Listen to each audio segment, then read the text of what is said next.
Hello and welcome to the Lunar Librarian podcast. Somewhere between the celestial glow of the moon and the deepest shadows of the archive, there are stories hidden away. Stories that beg to be whispered in the dark. I'm Paula, the Lunar Librarian, and I will be your guide through the quiet terrors and celestial lore that we dust off every other week with the reading of a classic spooky tale. So settle in, grab your favorite snacks, get yourself a comforting beverage, and turn out the light. You are safe here in the quiet. Now, let the reading of The Yellow Wallpaper by Charlotte Perkins Gilman begin. It is very seldom that mere ordinary people like John and myself secure ancestral halls for the summer. A colonial mansion, a hereditary estate, I would say a haunted house and reach the height of romantic felicity, but that would be asking too much of fate. Still, I will proudly declare that there is something queer about it. Else why should it be let so cheaply, and why have stood so long untenanted? John laughs at me, of course, but one expects that in marriage. John is practical in the extreme. He has no patience with faith, an intense horror of superstition, and he scoffs openly at any talk of things not to be felt and seen and put down in figures. John is a physician, and perhaps, I would not say it to a living soul, of course, but this is dead paper and a great relief to my mind. Perhaps that is one reason I do not get well faster. You see, he does not believe I am sick. And what can one do? If a physician of high standing and one's own husband assures friends and relatives that there is really nothing the matter with one but temporary nervous depression, a slight hysterical tendency, what is one to do? My brother is also a physician and also of high standing, and he says the same thing. So I take phosphates or phosphites, whichever it is, and tonics and journeys and air and exercise, and am absolutely forbidden to work until I am well again. Personally, I disagree with their ideas. Personally, I believe that congenial work with excitement and change would do me good. But what is one to do? I did write for a while in spite of them, but it does exhaust me a good deal, having to be so sly about it, or else met with heavy opposition. I sometimes fancy that in my condition, if I had less opposition and more society and stimulus, but John says the very worst thing I can do is to think about my condition, and I confess it always makes me feel bad. So I will let it alone and talk about the house. The most beautiful place. It is quite alone, standing well back from the road, quite 3 miles from the village. It makes me think of English places that you read about, for there are hedges and walls and gates that lock, and lots of separate little houses for the gardeners and people. There is a delicious garden. I never saw such a garden, large and shady, full of box-bordered paths and lined with long grape-covered arbors with seats under them. There were greenhouses, too, but they are all broken now. There was some legal trouble, I believe, something about the heirs and co-heirs. Anyhow, the place has been empty for years. That spoils my ghostliness, I'm afraid. But I don't care. There is something strange about the house. I can feel it. I even said so to John one moonlight evening, but he said what I felt was a draught and shut the window. I get unreasonably angry with John sometimes. I'm sure I never used to be so sensitive. I think it is due to this nervous condition. But John says if I feel so, I shall neglect proper self-control. So I take pains to control myself, before him at least, and that makes me very tired. I don't like our room a bit. I wanted one downstairs that opened on the piazza and had roses all over the window, and such pretty old-fashioned chintz hanging, but John would not hear of it. He said there was only one window, and not room for 2 beds, and no near room for him if he took another. He is very careful and loving, and hardly lets me stir without special direction. I have a scheduled prescription for each hour in the day. He takes all care of me, and so I feel basely ungrateful not to value it more. He said we came here solely on my account, that I was to have perfect rest and all the air I could get. "Your exercise depends on your strength, my dear," said he, "and your food somewhat on your appetite, but air you can absorb all the time." So we took the nursery at the top of the house. It is a big, airy room, the whole floor nearly, with windows that look all ways, and air and sunshine galore. It was a nursery first, and then playground and gymnasium, I should judge, for the windows are barred for little children, and there are rings and things in the walls. The paint and paper look as if a boys' school had used it. It is stripped off, the paper, in great patches all around the head of my bed, about as far as I can reach, and in a great place on the other side of the room low down. I never saw a worse paper in my life. One of those sprawling, flamboyant patterns committing every artistic sin. It is dull enough to confuse the eye in following, pronounced enough to constantly irritate and provoke study, and when you follow the lame, uncertain curves for a little distance, they suddenly commit suicide, plunge off at outrageous angles, destroy themselves in unheard-of contradictions. The color is repellent, almost revolting, a smoldering, unclean yellow, strangely faded by the slow-turning sunlight. It is a dull yet lurid orange in some places, a sickly sulphur tint in others. No wonder the children hated it. I should hate it myself if I had to live in this room long. There comes John. I must put this away. He hates to have me write a word. We have been here 2 weeks, and I haven't felt like writing before since that first day. I'm sitting by the window now, up in this atrocious nursery, and there is nothing to hinder my writing as much as I please, save lack of strength. John is away all day, and even some nights when his cases are serious. I'm glad my case is not serious. But these nervous troubles are dreadfully depressing.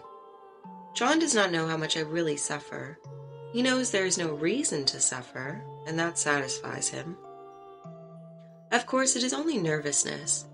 It does weigh on me so not to do my duty in any way.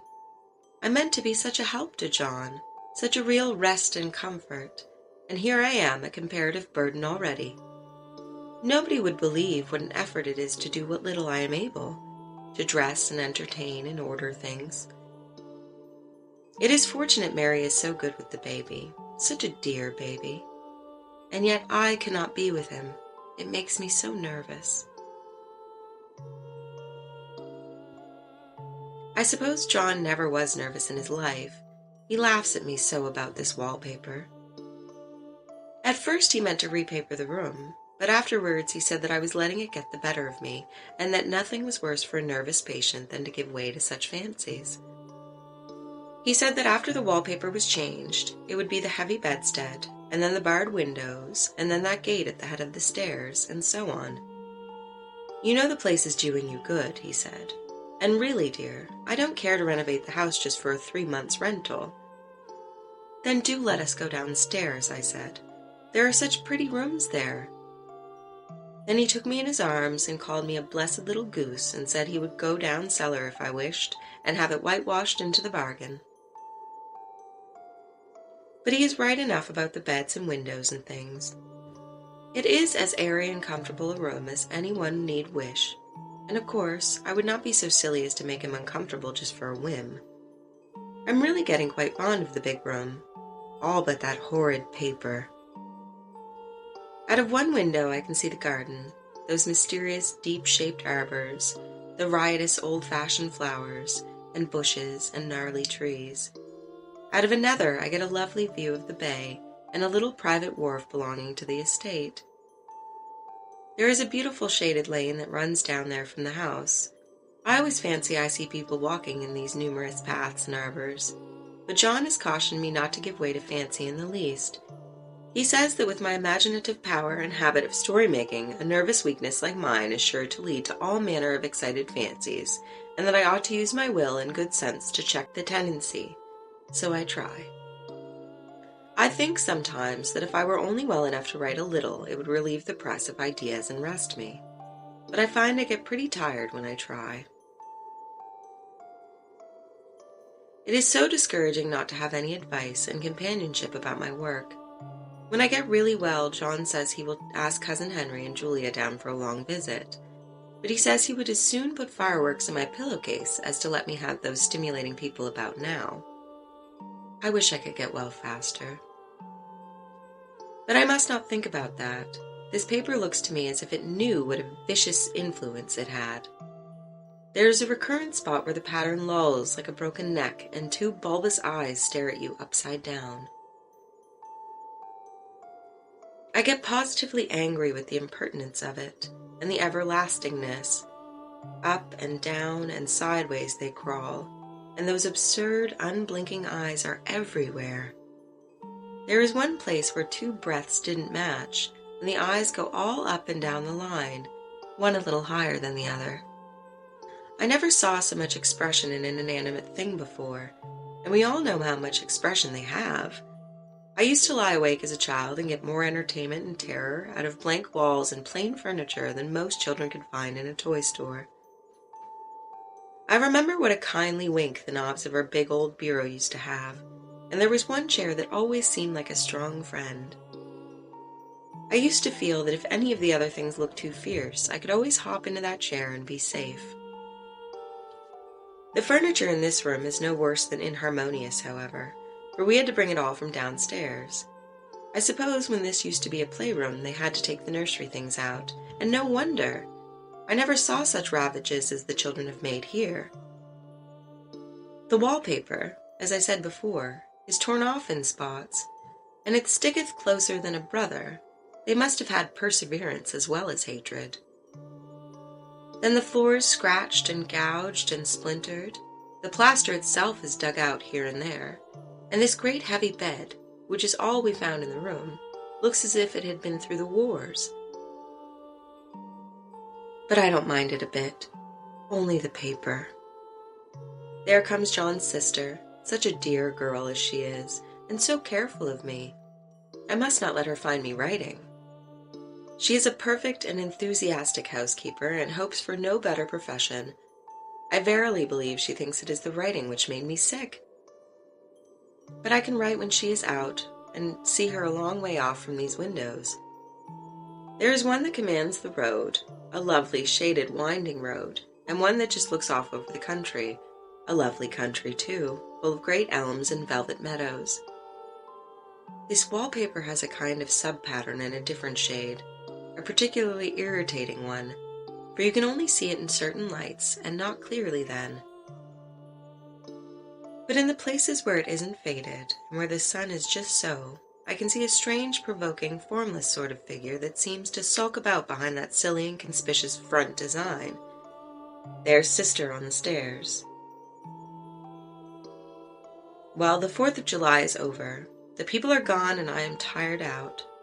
John thought it might do me good to see a little company, so we just had Mother and Nellie and the children down for a week. Of course, I didn't do a thing. Jenny sees to everything now, but it tired me all the same. John says if I don't pick up faster, he shall send me to Ware Mitchell in the fall, but I don't want to go there at all. I had a friend who was in his hands once, and she says he is just like John and my brother, only more so. Besides, it is such an undertaking to go so far. I don't feel as if it was worthwhile to turn my head over for anything, and I'm getting dreadfully fretful and querulous. I cry at nothing, and cry most of the time. Of course, I don't when John is here, or anybody else, but when I am alone.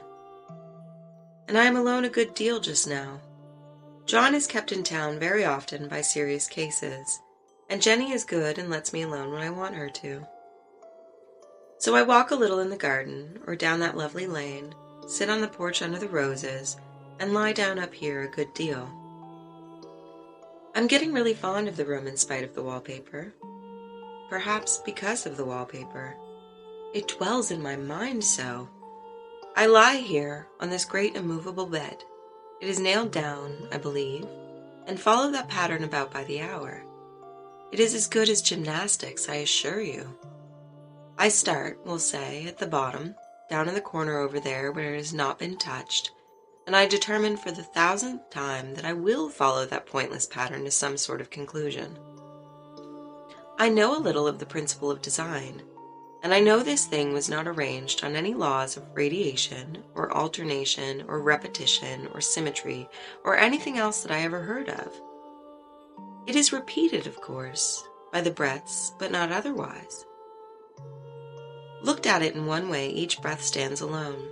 The bloated curves and flourishes, a kind of debased Romanesque, with delirium tremens going waddling up and down in isolated columns of fatuity. But, on the other hand, they connect diagonally, and the sprawling outlines run off in great slanting waves of optic horror, like a lot of wallowing seaweeds in full chase. The whole thing goes horizontally, too, at least it seems so, and I exhaust myself in trying to distinguish the order of its going in that direction. They have used a horizontal breath for a frieze, and that adds wonderfully to the confusion. There is one end of the room where it is almost intact, and there, when the cross lights fade and the low sun shines directly upon it, I can almost fancy radiation after all. The interminable grotesques seem to form around a common center and rush off in headlong plunges of equal distraction. It makes me tired to follow it. I will take a nap, I guess. I don't know why I should write this. I don't want to. I don't feel able. And I know John would think it absurd, but I must say what I feel and think in some way. It is such a relief. But the effort is getting to be greater than the relief. Half the time now I am awfully lazy and lie down ever so much. John says I mustn't lose my strength and has me take cod liver oil and lots of tonics and things, to say nothing of ale, wine, and rare meat. Dear John, he loves me very dearly and hates to have me sick. I tried to have a real earnest, reasonable talk with him the other day, and tell him how I wish he would let me go and make a visit to Cousin Henry and Julia. But he said I wasn't able to go, nor able to stand it after I got there, and I did not make a very good case for myself, for I was crying before I had finished. It is getting to be a great effort for me to think straight, just this nervous weakness, I suppose. And dear John gathered me up in his arms and just carried me upstairs and laid me on the bed, and sat by me and read to me till I tired my head. He said I was his darling and his comfort and all he had, and that I must take care of myself for his sake and keep well. He says no one but myself can help me out of it, that I must use my will and self-control and not let any silly fancies run away from me. There's one comfort. The baby is well and happy, and does not have to occupy this nursery with this horrid wallpaper. If we had not used it, that blessed child would have. What a fortunate escape! Why, I wouldn't have a child of mine, an impressionable little thing, live in such a room for worlds. I never thought of it before, but it is lucky that John kept me here after all. I can stand it so much easier than a baby, you see. Of course, I never mention it to them any more. I'm too wise, but I keep watch of it all the time. There are things in that paper that nobody knows but me, or ever will. It is so hard to talk with John about my case, because he is so wise and because he loves me so. But I tried it last night. It was moonlight. The moon shines in all around just as the sun does. I hate to see it sometimes. It creeps so slowly and always comes in by one window or another. John was asleep, and I hated to waken him, so I kept still and watched the moonlight on that undulating wallpaper till I felt creepy. The faint figure behind seemed to shake the pattern, just as if she wanted to get out. I got up softly and went to feel and see if the paper did move, and when I came back, John was awake. "What is it, little girl?" he said. "Don't go walking about like that, you'll get cold." I thought it was a good time to talk, so I told him that I really was not gaining here, and that I wished he would take me away. "Why, darling," said he, "our lease will be up in 3 weeks, and I can't see how to leave before. The repairs are not done at home, and I cannot possibly leave town just now. Of course, if you were in any danger, I could and would, but you really are better, dear, whether you can see it or not. I'm a doctor, dear, and I know. You are gaining flesh and color, your appetite is better. I feel really much easier about you." "I don't weigh a bit more," said I, "nor as much, and my appetite may be better in the evening when you are here, but it is worse in the morning when you are away." "Bless her little heart," said he with a big hug. "She shall be as sick as she pleases. But now let's improve the shining hours by going to sleep and talk about it in the morning."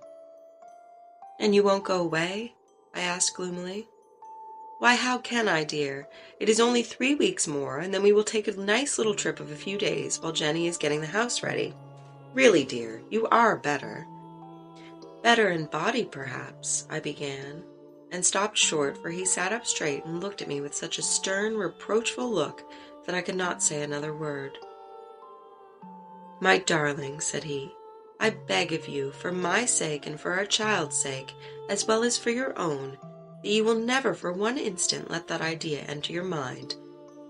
There is nothing so dangerous, so fascinating, to a temperament like yours. It is a false and foolish fancy. Can you not trust me as a physician when I tell you so?" So of course I said no more on that score, and we went to sleep before long. He thought I was asleep first, but I wasn't. I lay there for hours trying to decide whether that front pattern and the back pattern really did move together or separately. On a pattern like this, by daylight, there is a lack of sequence, a defiance of law that is a constant irritant to a normal mind. The color is hideous enough, and unreliable enough, and infuriating enough, but the pattern is torturing. You think you have mastered it, but just as you get well underway in following, it turns a back somersault, and there you are. It slaps you in the face, knocks you down, and tramples upon you. It is like a bad dream. The outside pattern is a florid arabesque, reminding one of a fungus. If you can imagine a toadstool in joints, an interminable string of toadstools, budding and sprouting in endless convulsions, why, that is something like it. That is, sometimes. There is one marked peculiarity about this paper, a thing nobody seems to notice but myself, and that is that it changes as the light changes. When the sun shoots in through the east window, I always watch for that first long, straight ray. It changes so quickly that I never can quite believe it. That is why I watch it always. By moonlight, the moon shines in all night when there is a moon. I wouldn't know it was the same paper. At night, in any kind of light, in twilight, candlelight, lamplight, and worst of all by moonlight, it becomes bars. The outside pattern, I mean, and the woman behind it is as plain as can be. I didn't realize for a long time what the thing was that showed behind, that dim sub-pattern, but now I am quite sure it is a woman. By daylight she is subdued, quiet. I fancy it is the pattern that keeps her so still. It is so puzzling. It keeps me quiet by the hour. I lie down ever so much now. John says it is good for me, and to sleep all I can. Indeed, he started the habit by making me lie down for an hour after each meal. It is a very bad habit, I am convinced, for you see, I don't sleep. And that cultivates deceit, for I don't tell them I'm awake. Oh no. The fact is, I'm getting a little afraid of John. He seems very queer sometimes, and even Jenny has an inexplicable look. It strikes me occasionally, just as a scientific hypothesis, that perhaps it is the paper. I have watched John when he did not know I was looking, and come into the room suddenly on the most innocent excuses, and I've caught him several times looking at the paper. And Jenny, too. I caught Jenny with her hand on it once. She didn't know I was in the room, and when I asked her in a very quiet voice, with the most restrained manner possible, what she was doing with the paper, she turned around as if she had been caught stealing, and looked quite angry, asked me why I should frighten her so. Then she said that the paper stained everything it touched, that she had found yellow smooches on all my clothes and John's, and she wished we would be more careful. Did not that sound innocent?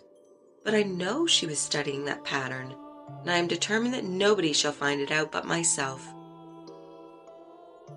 Life is very much more exciting now than it used to be. You see, I have something more to expect, to look forward to watch. I really do eat better, and I am more quiet than I was. John is so pleased to see me improve. He laughed a little the other day and said I seemed to be flourishing in spite of my wallpaper.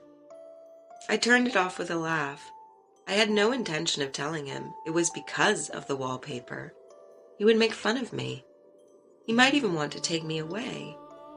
I don't want to leave now until I find it out. There is a week more, and I think that will be enough. I'm feeling ever so much better. I don't sleep much at night, for it is too interesting to watch developments, but I sleep a good deal in the daytime. In the daytime it is tiresome and perplexing.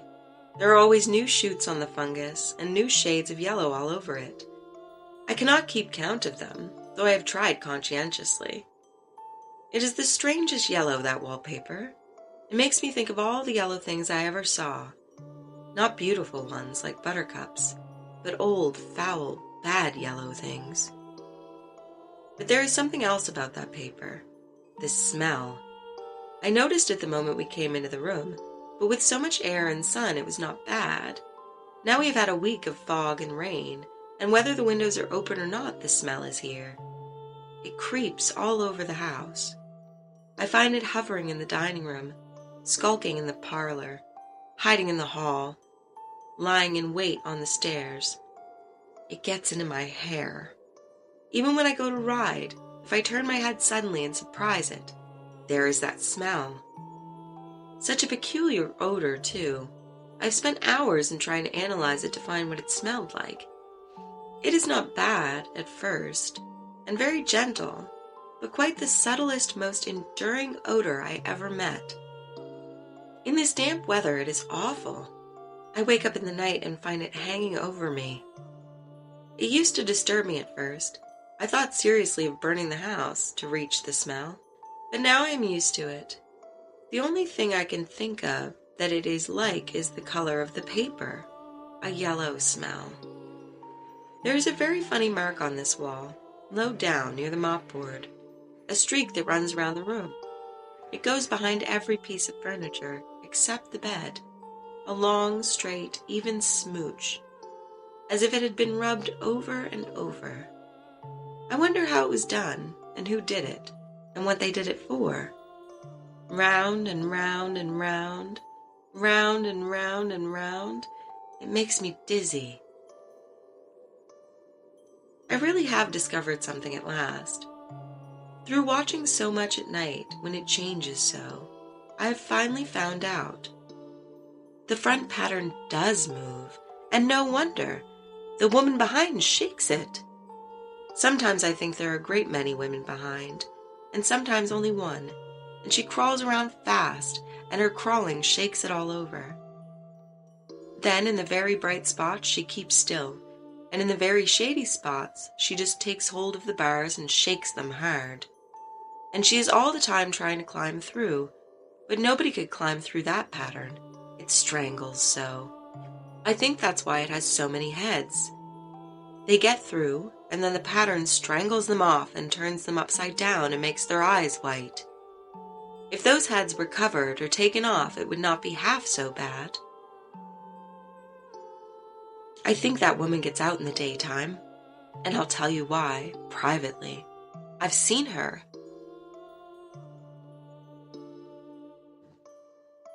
I can see her out of every one of my windows. It is the same woman, I know, for she is always creeping, and most women do not creep by daylight. I see her on that long shaded lane, creeping up and down. I see her in those dark grape arbors, creeping all around the garden. I see her on that long road under the trees, creeping along, and when a carriage comes, she hides under the blackberry vines. I don't blame her a bit. It must be very humiliating to be caught creeping by daylight. I always lock the door when I creep by daylight. I can't do it at night, for I know John would suspect something at once. And John is so queer now that I don't want to irritate him. I wish he would take another room. Besides, I don't want anybody to get that woman out at night but myself. I often wonder if I could see her out of all of the windows at once, but turn as fast as I can only see out of one at one time. And though I always see her, she may be able to creep faster than I can turn. I've watched her sometimes away off in the open country, creeping as fast as a cloud shadow in a high wind. If only that top pattern could be gotten off from the under one. I mean to try it, little by little. I have found out another funny thing, but I shan't tell it this time. It does not do to trust people too much. There are only 2 more days to get this paper off, and I believe John is beginning to notice. I don't like the look in his eyes. And I heard him ask Jenny a lot of professional questions about me. She had a very good report to give. She said I slept a good deal in the daytime. John knows I don't sleep very well at night, for all I'm so quiet. He asked me all sorts of questions too, and pretended to be very loving and kind, as if I couldn't see through him. Still, I don't wonder he acts so, sleeping under this paper for 3 months. It only interests me, but I feel sure John and Jenny are secretly affectioned by it. Hurrah! This is the last day, but it is enough. John is to stay in town overnight and won't be out until this evening. Jenny wanted to sleep with me, the sly thing, but I told her I should undoubtedly rest better for a night all alone. That was clever, for really I wasn't alone a bit. As soon as it was moonlight and that poor thing began to crawl and shake the pattern, I got up and ran to help her.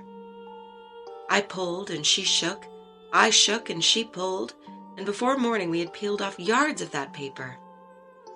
A strip about as high as my head and half around the room. And then when the sun came and that awful pattern began to laugh at me, I declared I would finish it today. We go away tomorrow, and they are moving all my furniture down again to leave things as they were before. Jenny looked at the wall in amazement, but I told her merrily that I did it out of pure spite at the vicious thing. She laughed and said she wouldn't mind doing it herself, but I must not get tired. How she portrayed herself that time. But I am here, and no person touches this paper but me, not alive. She tried to get me out of the room. It was too patent, but I said it was so quiet and empty and clean now that I believed I would lie down again and sleep all I could, and not to wake me even for dinner. I would call when I woke. So now she is gone, and the servants are gone, and the things are gone, and there is nothing left but that great bedstead nailed down, with the canvas mattress we found on it. We shall sleep downstairs tonight and take the boat home tomorrow. I quite enjoy the room, now it is bare again. How those children did tear about here! This bedstead is fairly gnawed, but I must get to work. I have locked the door and thrown the key down into the front path. I don't want to go out, and I don't want to have anybody come in till John comes. I want to astonish him. I've got a rope up here that even Jenny did not find. If that woman does go out and tries to get away, I can tie her. But I forgot I could not reach far without anything to stand on. This bed will not move. I tried to lift and push it until I was lame, and then I got so angry I bit off a little piece at one corner, but it hurt my teeth. Then I peeled off all the paper I could reach standing on the floor. It sticks horribly and the pattern just enjoys it. All those strangled heads and bulbous eyes and waddling fungus growths just shriek with derision. I'm getting angry enough to do something desperate. To jump out of the window would be admirable exercise, but the bars are too strong even to try. Besides, I wouldn't do it. Of course not. I know well enough that a step like that is improper and might be misconstrued. I don't like to look out of the windows even. There are so many of those creeping women, and they creep so fast. I wonder if they all come out of that paper as I did. But I am securely fastened now by my well-hidden rope. You don't get me out in the road there. I suppose I shall have to get back behind the pattern when it comes night, and that is hard. It is so pleasant to be out in this great room and creep around as I please. I don't want to go outside. I won't, even if Jenny asks me to. For outside you have to creep on the ground, and everything is green instead of yellow. But here I can creep smoothly on the floor, and my shoulder just fits in that long smooch around the wall, so I cannot lose my way. Why, there's John at the door. It is no use, young man, you can't open it. How he does call and pound. Now he's crying for an axe. It would be a shame to break down that beautiful door. John, dear, said I in the gentlest voice, the key is down by the front steps, under a plantain leaf. That silenced him for a few moments. Then he said, very quietly indeed, "Open the door, my darling." "I can't," said I. "The key is down by the front door under a plantain leaf." And then I said it again, several times, very gently and slowly, and said it so often that he had to go and see, and he got it, of course, and came in. He stopped short by the door. "What is the matter?" he cried. "For God's sakes, what are you doing?" I kept on creeping just the same, but I looked at him over my shoulder. "I've got out at last," said I, "in spite of you and Jane, and I've pulled off most of the paper so you can't put me back." Now why should that man have fainted? But he did, and right across my path by the wall, so that I had to creep over him every time. Thank you so much for listening. I will see you in 2 weeks with another spooky story. Stay blessed, and don't forget to feed the monster under your bed.